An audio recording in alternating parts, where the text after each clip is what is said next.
Today is 1 week before Thanksgiving Eve. 393 years ago, there was the first Thanksgiving in 1621 with Squanto and the Pilgrims. I can't believe it's been 393 years. I had no idea. Squanto taught the Pilgrims, weakened by malnutrition and illness, how to cultivate corn, extract sap from maple trees, catch fish in the rivers, and avoid poisonous plants indigenous to that part of the country. He also helped the settlers forge an alliance with the Wampanoag, a Native tribe. And then that happened in the spring of 1621. And then in November of 1621, the mayor or governor, William Bradford, declared that they would have a celebratory feast. And he invited a group of the fledgling colonists and the Native American allies and the Wampanoag chief Massasoit. Anybody remember that? Anyway, that's your history lesson for today. 393 years ago, we still celebrate Thanksgiving. And the reason, so I hope it doesn't cause a kerfluffle, that Abby and I collaborated on a theme for today's Toastmasters meeting, and it's on gratitude. We also have a twist. Chris Nibby couldn't make it. He is our sergeant at arms. Sadly, his wife's grandmother has passed away, and they are at a funeral. So we're going to wing it today, and we're going to give brief oral evaluations after the evaluator gives our distinguished speakers, Amit and Jennifer, their evaluations. It's not normal for us, it's just a little wing it, but that's because we don't have the documents that we need to write them on. Is that okay? With that being said, one more thing about today's grateful. Mayo also talks about the 12 habits of healthy people and why we should be grateful. And gratitude is not mindless manners or tit-tat reciprocity. Tit-for-tat reciprocity. In fact, if you feel you have to pay someone back, then you're feeling indebted to them and you're not really grateful. Being indebted to someone makes you feel unpleasant and it makes you pay them back begrudgingly. However, with gratitude, you give back freely, creatively, and without expectations. Gratitude is a feeling and an expression. It's an acknowledgement that we have received something of value from others. It's a sense of wonder, of appreciation, and of thankfulness for life. With that being said, we'll get started, and we'd like to invite down our grammarian, Sarah, for the word of the day. Hello, fellow Toastmasters and guests. Thank you, Madam Toastmaster. I'm Sarah, and I'll be your grammarian today. I'll be listening for interesting phrases, uses of speech, and I'll also be watching for speech connectors, ahs, so's, trying to count those, and hopefully not make you feel too bad when I tell you how many you had. Here's one. So, and also my job is to introduce the word of the day. And today's word is kerfluffle, and that means a disturbance or fuss. And one use of that is, the wolf caused quite a kerfluffle among the chickens. And when I was looking this one up online, the synonyms on here are just as good as the original word. And I just want to share a few of those, which you are welcome to use also. Ballyhoo is one, bobbery, hullabaloo. Those are the three that kind of stuck out at me. And all of those words are just very satisfying to say. So I encourage you to use the word of the day and watch your speech connectors. Thank you.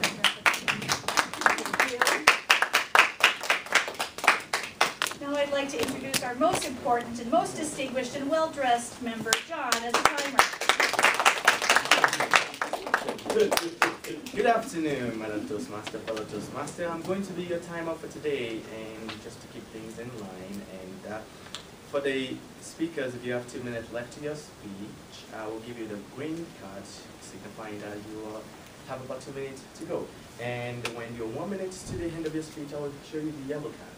And when your time is over, I'll give you the red card. And in order for me to cause a kerfluffle, I will be waiting for the backside of the stage. And for the table topics, which is between 1 to 2 minutes maximum. So when you're 1 minute in your speech, I'll give you the green card. When you're 1 minute and 30 seconds, yellow. And when your time is over, I'll give you the red card. And I won't kick you off until about 3 minutes. And for evaluation, which is 2 to 3 minutes. And when you're 2 minutes, I will give you the green card. And when you're 2 minutes and 30 seconds, yellow. And when you're 3 minutes, I'll give you the red. Thank you.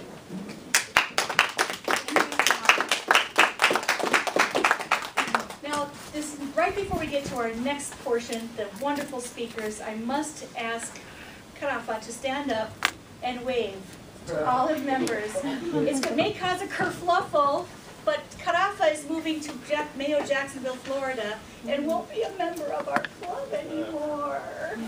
We're gonna miss you. Can we give you an applause? We'd love to.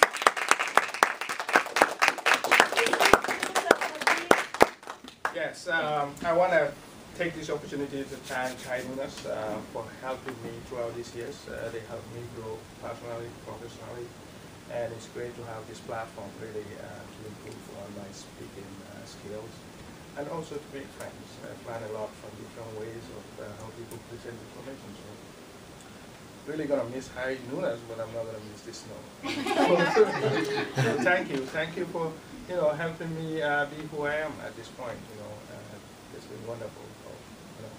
Even though I've been busy, I always try because I kind of got addicted to this work. So thank you. Thank you. For all of us, we've been grateful to have you as a member, and we're going to miss you. And you might come up in some of our speeches yet, so that we'll send you the clips of the videos, all right? All right, thank Thanks, you. Karafa. Yeah, thanks. Thank Yeah. you. Okay. Ash is also leaving us. I've never seen him before. Thanks, Karafa. Thank you. So, I was very grateful for that presentation, and now I'm grateful and honored to present Jennifer, our speaker number 1. But before she comes up, I will tell you that Jennifer would like to be speaking for 5 to 7 minutes. Thank you. Yes, and the title of her speech is, it's from the Competent Communicators Manual, speech number 6, and the title of her speech is, It's Hard to Be a Minnesota Vikings Fan. Jennifer Allen.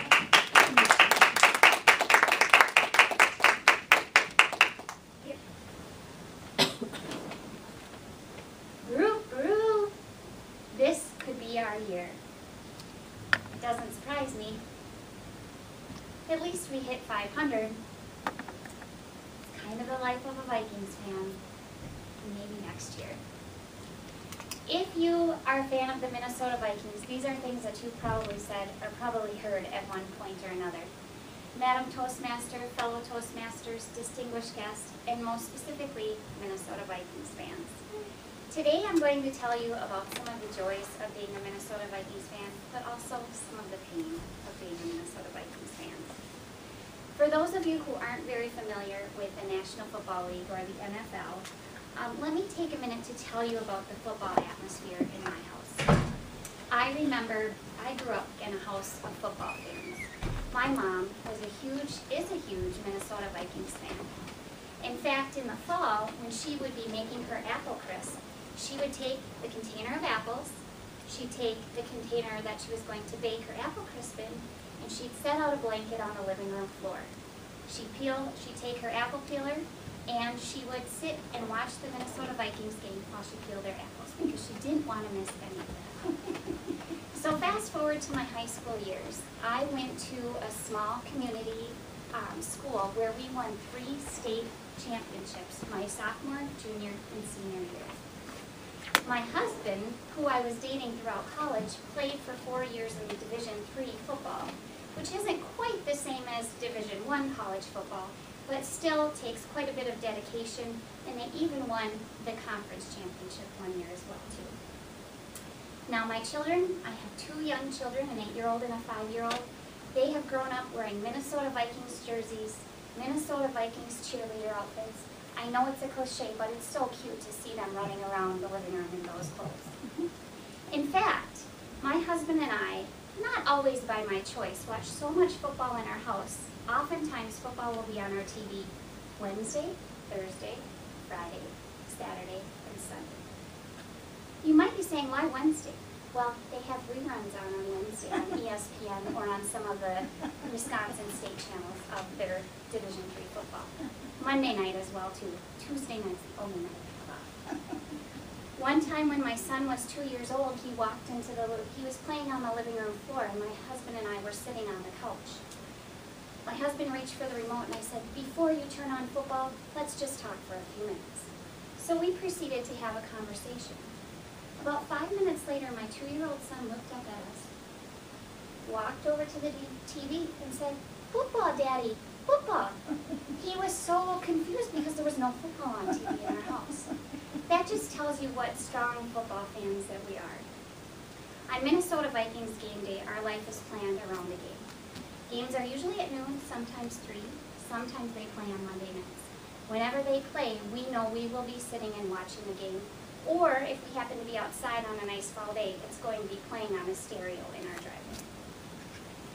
As you can see, our love for the game and our excitement for the Vikings runs as deep as the purple that you see at TCF Bank Stadium on Sundays. But it comes with a downside. It's so hard to be a Minnesota Vikings fan because they're just good enough to keep you interested, but they always come short of expectations despite having an abundance of talent. Let's jump back to the 1997-8 football season, just as I was coming to age as a Minnesota Vikings fan. The Vikings were going to the Super Bowl. Randall Cunningham was the best quarterback the organization had probably had since Fran Tarkenton. Randy Moss was the best receiver in the NFL that nobody knew about yet. Robert Smith was as reliable as a running back gets. In fact, I had the number 26 jersey that I wore almost every Sunday when I was watching those games. The team had the NFL record for the most points in the season, and they had a 15-1 record regular season. The stage was set for a championship year. Gary Anderson had not missed a field goal all year. He was perfect, but not quite perfect enough for the NFC conference game against the Atlanta Falcons. Wide left is a term that haunts Minnesota Vikings fans.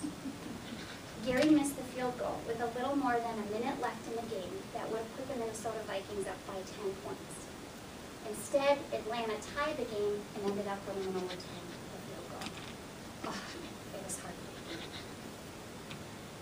Then there was a little bit of a kerfuffle in the 2009-2010 season when Brett Favre joined the Minnesota Vikings. What a complex for Minnesota Vikings fans. You know the story with Minnesota Vikings, Green Bay Packers, and Favre was a Green Bay Packer quarterback. But alas, coming to the Minnesota Vikings with all of this other talent, we might have had a chance. So there was that hope, but unfortunately followed by the dismay of the return of Brett Favre. Although it had a very sad ending, that game, the NFC Conference Championship, was one of the best games of football our house has ever seen. Minnesota played New Orleans. Now, although we lost, it was the closest that I've ever seen the Minnesota Vikings come to the Super Bowl. I don't know what to say. There's such joy when you think about the Minnesota Vikings. I've been to several games at the Dome. The excitement in the Dome, the loudness, which will change, of course, with our new stadium. The beer, the food, the laughter, it's just so fun. Then there's so much sadness as we watch the games. We lose so many games in the last 2 minutes, like the Vikings tend to do. We have a new quarterback, Teddy Bridgewater. Lots of hope to the team. We lost another game last Sunday, and we're hoping to get that 500 record before the season's over. Adrian Peterson, one of the best running backs in the NFL. Adrian Peterson has been suspended without pay for the rest of the season because of his off-the-field activities. So what's next? I love purple, and I love the Minnesota Vikings. I've told you about the joys and the pains that we experience with that team, but ultimately, I'm holding out hope that one day I will see the Minnesota Vikings win the Super Bowl championship. Thank you.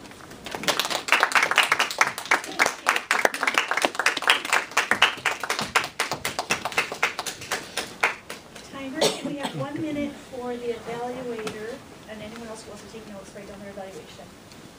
Thank you.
next speaker is distinguished speaker Amit Ghosh. He has the Advanced Communicator Gold and the Communicator Competent Leadership Awards.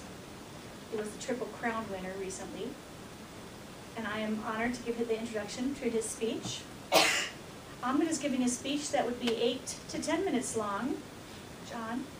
Yep. Toastmasters International's Leadership Excellence Series is a set of presentations addressing the subject of leadership. Members need to learn the skill they need to be successful leaders, inside and outside of Toastmasters. Amit Ghosh is working towards receiving credit for his Advanced Leadership Bronze Award. Today, Amit will be speaking from the Leadership Excellence Series, Service and Leadership. In his current position as Director of the International Clinic, Amit has to work with a team of physicians, nurses, mid-level providers, and administrators. Amit will lead a discussion today on one of the most important roles of a leader, namely, serving the team members by helping them work together, providing structure and facilitating discussion. Please welcome Amit Ghosh.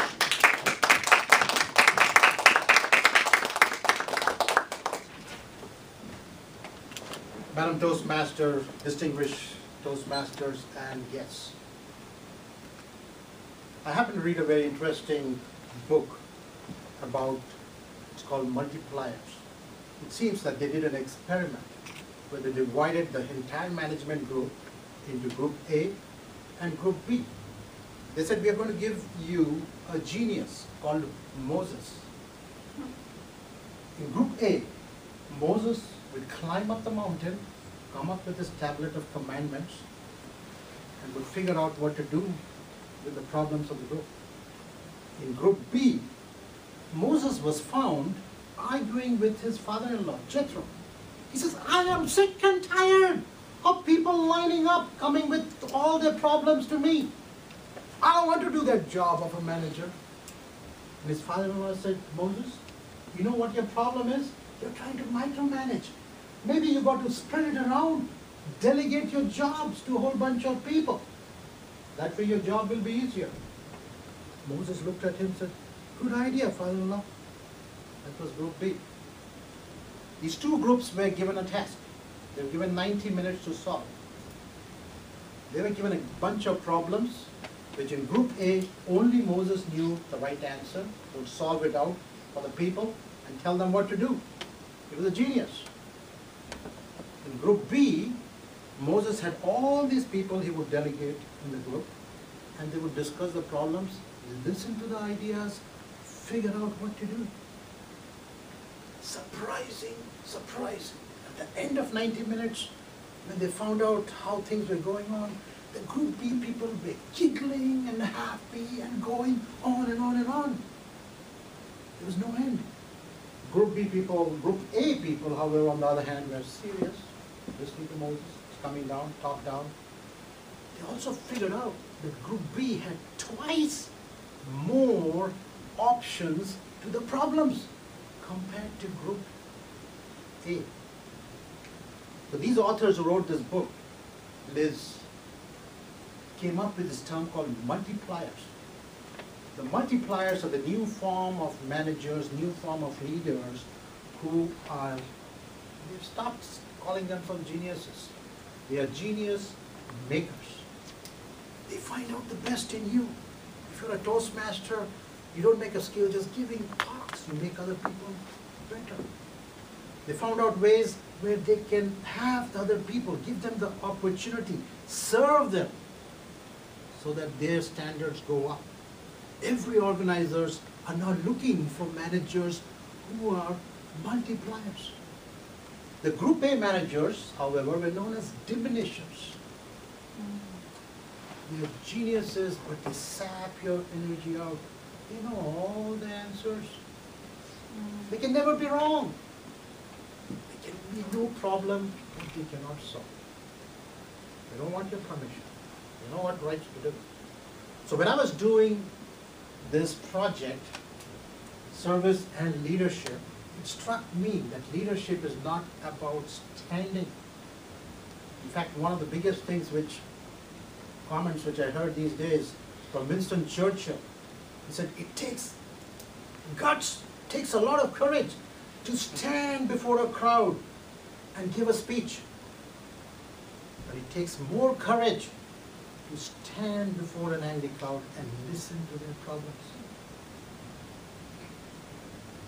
No wonder God gave us 2 years and not now. So I'll be covering some of these essential points. It will help, the story should help you understand some of these contexts of this topic which I'm going to talk about.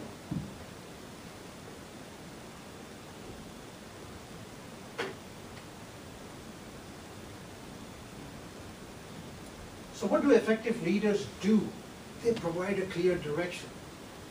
They don't guide you. They tell what is the vision, what is the mission, and the values. They keep harping on it. They keep reminding of it.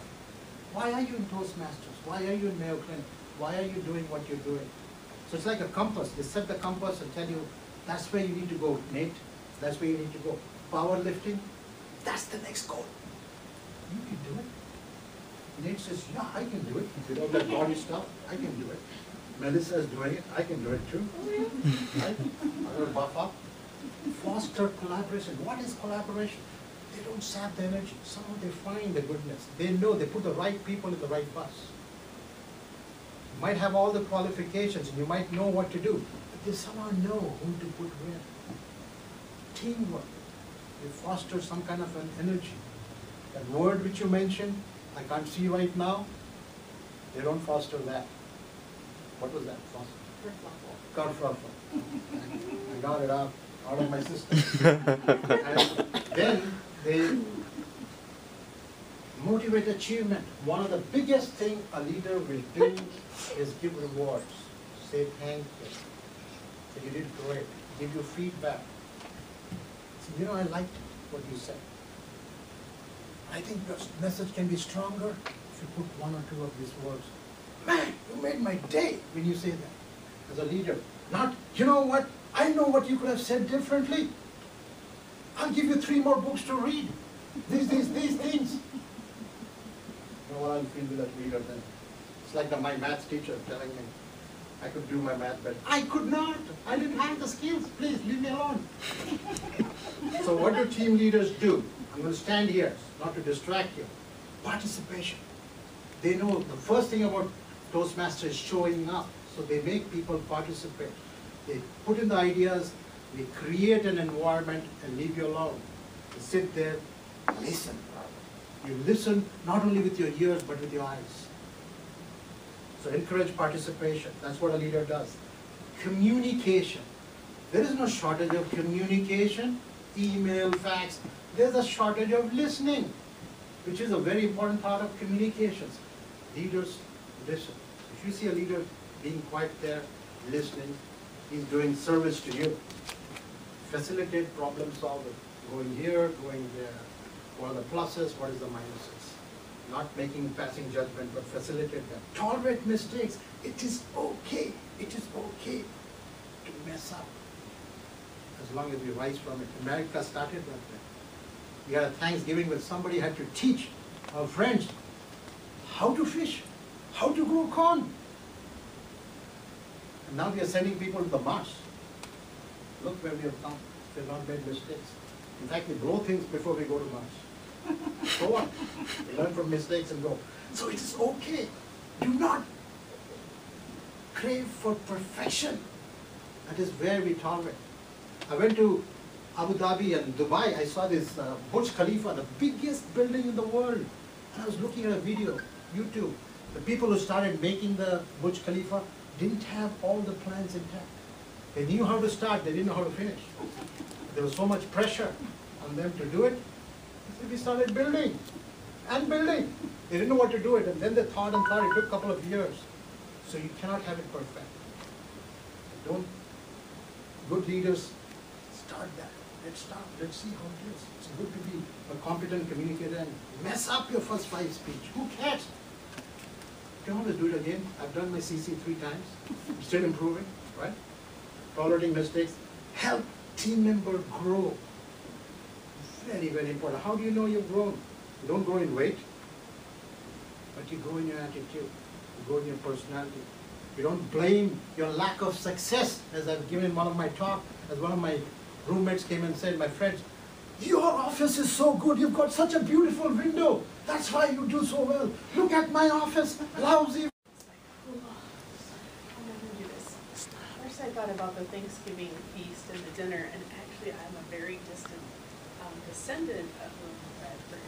And I'm all about food and celebrations, and I'm very grateful for that. And so I follow along with the grateful theme. And so I have a few things that I'll read, and they're very random, but when you come up, if you volunteer to be one of the table topics folks, it's very random, so you can answer however you choose to this topic. And if you want to just raise your hand when I'm done, if you don't have that, it's good too. The first one that I was searching online, I noticed that Facebook actually has a gratefulness challenge, and it's called Take the 10-Day Gratefulness Challenge. They ask you to start anytime, take 10 days, and each day create a post of what you're grateful for. So number 1, what you're grateful for with your family, number 2, your personal life, and 3, your work life. And watch the positivity grow. And you can look at other folks that have posted online and see how they've posted. And so I'd like someone to volunteer to come up and talk about maybe what some of their first posts might be. Any volunteers?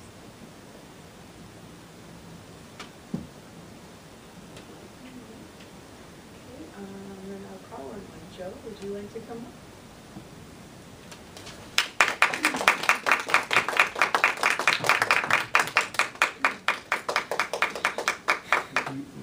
Of course.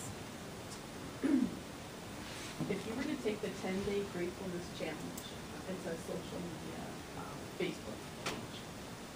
And you could start at any time, take 10 days, and each day post something that you're grateful for with your family life, your personal life, and your work life. What kind of post would you start with?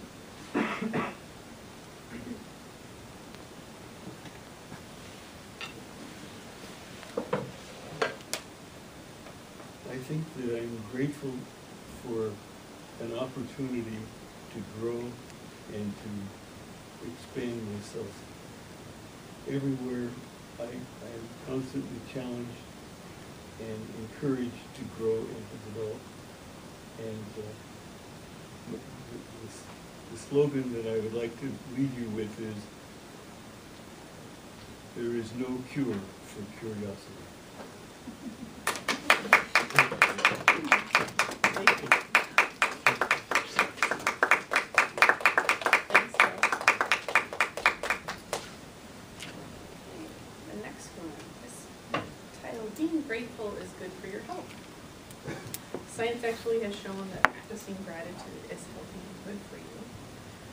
I found this talk about gratitude journals. And gratitude journals talking about your exercise and your health.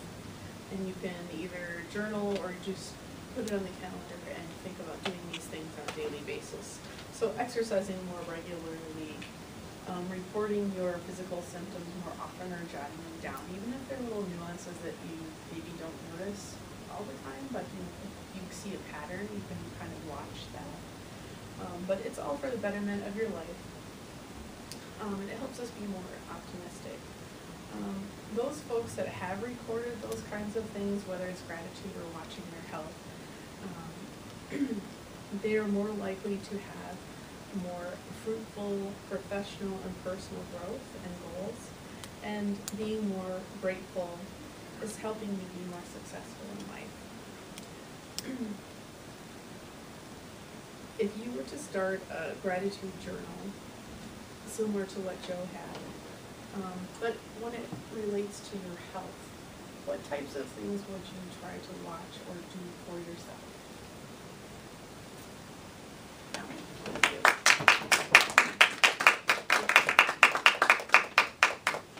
Madam Toastmaster, Madam Topic Master, fellow Toastmasters, and distinguished guests. I have been working with a health coach on finding ways to be more healthy, finding ways to go ahead and give myself permission to sleep, and how satisfying sleep can be, and how grateful one should be for cultivating some time for that precious thing called sleep. So I've been working on and striving on that, and a journal is a great idea for cultivating that practice, and that practice of mindfulness and of being aware. In my gratitude journal on health, I would also have to include yoga. And most specifically vinyasa yoga, power vinyasa.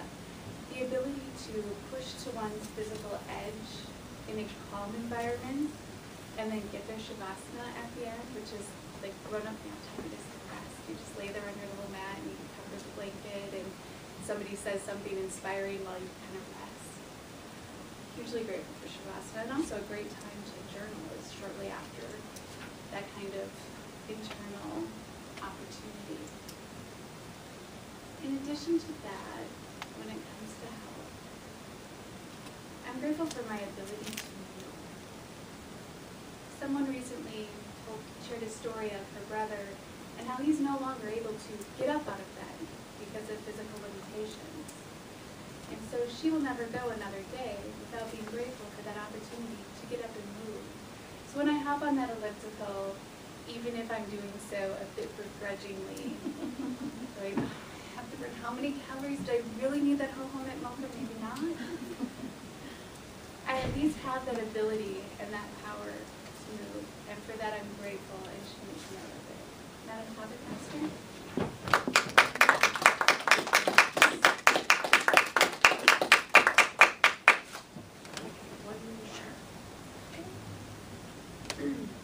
Think about this, a declaration of gratefulness.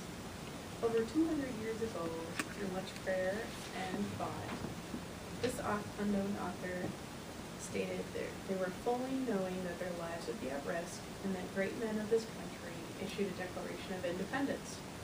The result was the opportunity for us to enjoy freedoms that allow our country to prosper, and no other country required. We have so much to be grateful for. As our founding fathers gathered in the Constitutional Congress long ago, we too are going to gather with our families, if you celebrate Thanksgiving shortly next week.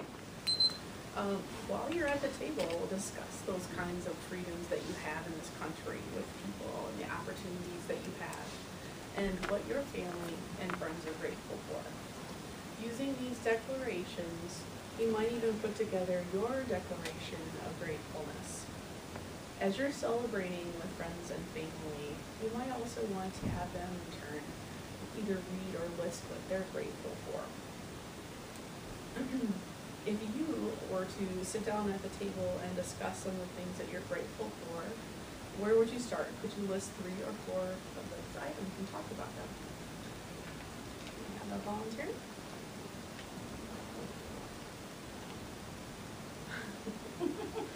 And please guess if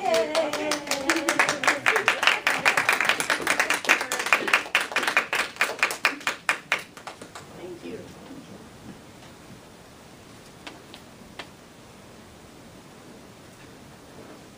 So 3 or 4 things I'm grateful for that I can talk with my family and friends. I do not feel this is there are many opportunities that I've experienced, especially recently, in being grateful. Being a male is an extremely great honor. I feel very, very grateful to be a male. I got into the nurse anesthesia program here, and it's been a rigorous challenge, but the faculty, the staff, the support, the research opportunity, there's nothing at Mayo that could make this experience any better. I mean, I've been at hospitals in North Dakota, I've been in North Carolina, and I've never seen resources like up here. So I'm very grateful to be in the program. I'm very grateful to be here. I'm grateful also that there's so many different Toastmaster groups. I've been to 3, and I've actually returned to this one versus the other ones just because the atmosphere here, it just fosters kind of an educational experience, a learning opportunity. It's kind of like on the speech about leadership and service. I mean, I feel inspired and uplifted almost coming to this particular Toastmaster year. But I've also experienced a recent loss in the last couple of months. Me and my fiance have decided to split ways, which has created, I guess, a kerfuffle in the sense that I recently moved up here with her from North Carolina. We started school, we moved into the same house, and then we broke up, and now I had to relocate and move to a different place and restart my life. It's interesting, the last 5 years, I think I'm actually in the exact same spot I was about 5-6 years ago, except now I'm into a higher education program instead of my nursing education program. But the support that I've had for this, my friends, my family, have been outstanding. Things I've told them, things I've talked to them about, if I've been in trouble or if I just need someone to talk to, they've always been there, and so I'm very grateful for my family and support.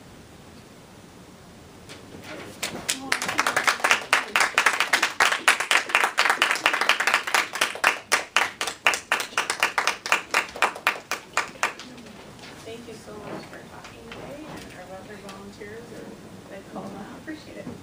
Thank you. Elizabeth has volunteered to be our general evaluator. Can you join us? What we're going to do, we don't, come on up, we don't have papers, we're going to do some orals after. I follow you. Okay. Good afternoon, fellow Toastmasters and distinguished guests. My role as a general evaluator is to manage the evaluation portion of the meeting. This involves introducing those who will be evaluating the speakers, also obtaining the grammarian and the timer report, and at the end I will provide a general evaluation of how the meeting went. To start with, please, let me introduce Nate, that who will be evaluating. Please welcome.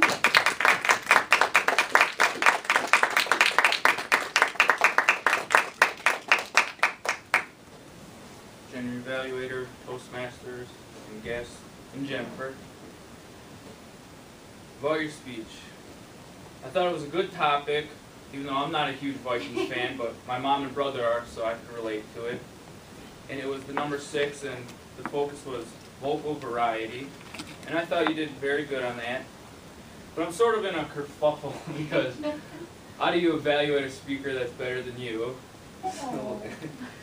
So some of the things I liked though was like the descriptions about you dressing up your little kids in their little outfits and picturing them running around and stuff, and your mom peeling apples in front of the TV. That's pretty crazy. And then where you could have improved, since it was like focused on vocal variety, I think you did good on that, but maybe move around a little bit more.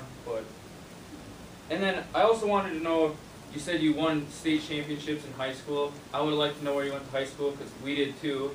And I would have liked to know where your husband played football in college. That would have been interesting. But otherwise, I thought you did very good, and it was a very good speech.